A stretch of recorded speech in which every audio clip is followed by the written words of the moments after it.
Evangelio de noviembre 30, 2015, del Santo Evangelio según San Mateo. Una vez que Jesús caminaba por la ribera del mar de Galilea, vio a dos hermanos, Simón, llamado después Pedro, y Andrés, los cuales estaban echando las redes al mar, porque eran pescadores. Jesús les dijo: síganme y los haré pescadores de hombres. Ellos inmediatamente dejaron las redes y lo siguieron. Pasando más adelante vio a otros dos hermanos, Santiago y Juan, hijos de Zebedeo, que estaban con su padre en la barca, remendando las redes, y los llamó también.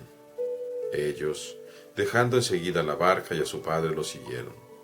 Palabra del Señor. Gloria a ti, Señor Jesús. Me llama mucho la atención el contraste que hace Mateo con Marcos.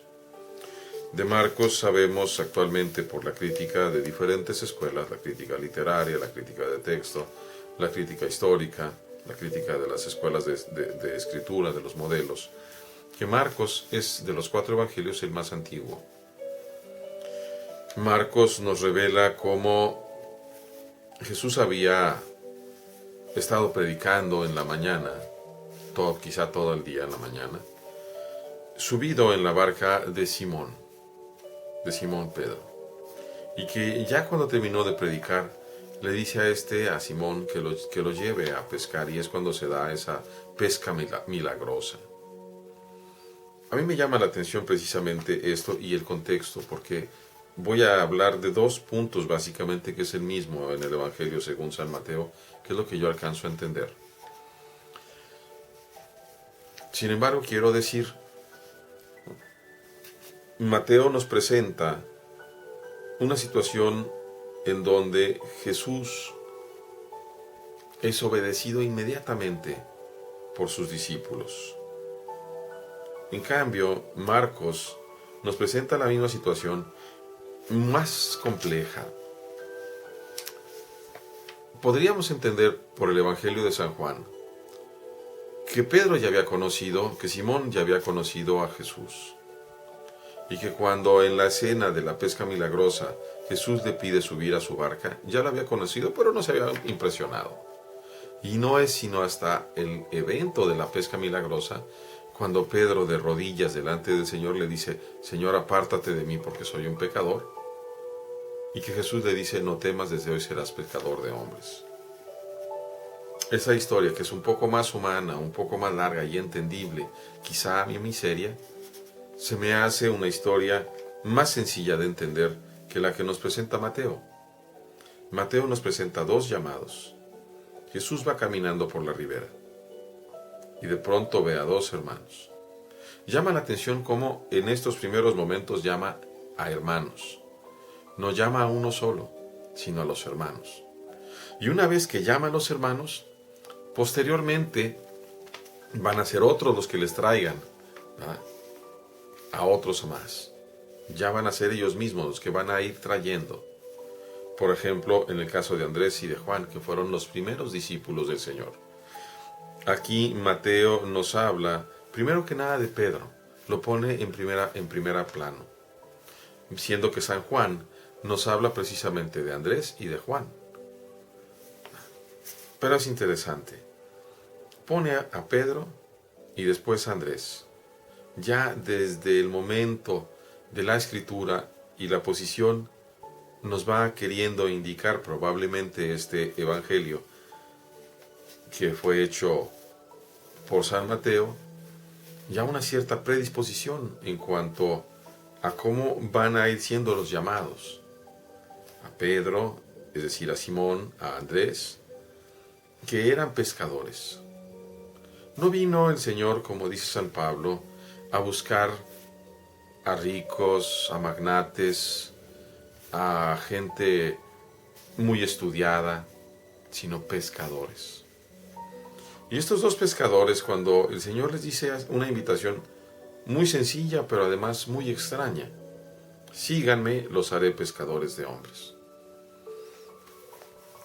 Realmente, para mí, desde mi punto de vista, necesito una hermenéutica, una explicación para poder pensar que si el día de hoy yo encontrara a una persona que me dijera: sígueme, te voy a ser pescador de hombres, que yo lo pudiera seguir. Como que me cuesta trabajo el pensar, porque simplemente yo lo he pensado, bueno, ¿y de qué me sirve si soy pescador de peces? Pues vendo los peces, pero ¿cómo voy a vender un hombre si lo pesco? Ya viene la idea, tanto de la iglesia como de otra serie de cuestiones. Mateo dice, inmediatamente dejaron las redes y lo siguieron. Ese es un primer llamado al seguimiento del Señor. No puede haber medias tintas, no puede haber un momento en el que nosotros digamos, sí, espérate, vamos a ver. ¿Y por qué no? ¿Por qué afirmo esto después de haber dicho lo de Marcos? Porque el Señor es subyugante. Ciertamente, cuando nosotros llegamos a entender que la propuesta es de Dios, es verdaderamente muy difícil decirle que no. Es verdaderamente muy difícil decirle que no. Yo, en lo personal, no he podido nunca, ya cuando he sabido que es Él el que me va llamando, no he podido nunca decirle que no.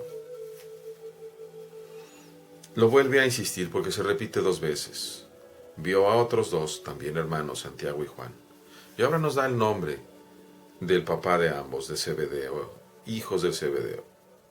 Estaban remendando las redes, también eran pescadores. Y los llamó también. Ya no dice qué les dijo. Simplemente dice que ellos, dejando la barca y a su padre, lo siguieron. Nos pone, vamos a decir, 3 puntos. Dejar el trabajo, que significa dejar la opción de vida que a mí me interesa, o que yo pensaba. Dejar al padre, que era probablemente el hombre, la persona más amada de la familia, que es un desprendimiento también. No para ya no volver con ellos, para olvidarse de ellos, de ninguna manera, sino es un desprenderse, porque Dios nos quiere para darnos con los demás. Por eso mismo nosotros tenemos que desprendernos de aquellos que más amamos. Y se entiende precisamente en aquella otra parte cuando dice el Señor, el que no me prefiere a mí, el que no me ama más a mí, a su padre, a su madre, a su esposa, a sus hijos, sus hermanos, y a sí mismo, no es digno de mí. Y es que preferir al Señor no quiere decir traicionar a nadie, sino precisamente es encontrar un amor que supera con mucho los demás amores y que hace que nuestra realidad y nuestra vida posterior en el seguimiento del Señor se vivan en ese amor, inclusive para aquellos a quienes nosotros amamos como familia, pero que nuestra familia se amplía, porque entonces nuestro Padre comienza a ser el del cielo, de una manera muy eminente, muy particular, y nuestros hermanos vienen a ser todos. También hay finalmente esa decisión, dejándolo todo, lo siguieron. Esa aventura, pero no solamente es una aventura, sino es una gran alegría y un gran gozo. Ser llamados por Cristo. Si tú que me escuchas, sientes en tu corazón, en estos comentarios, que algo se mueve, un calor interno, una alegría, atrévete a seguirlo. Es la aventura más hermosa. No te vas a arrepentir.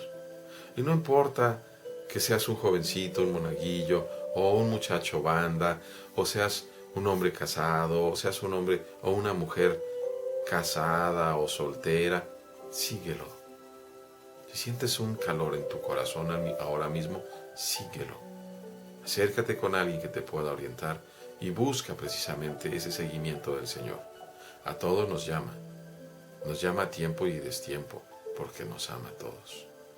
Dios les bendiga, hermanos.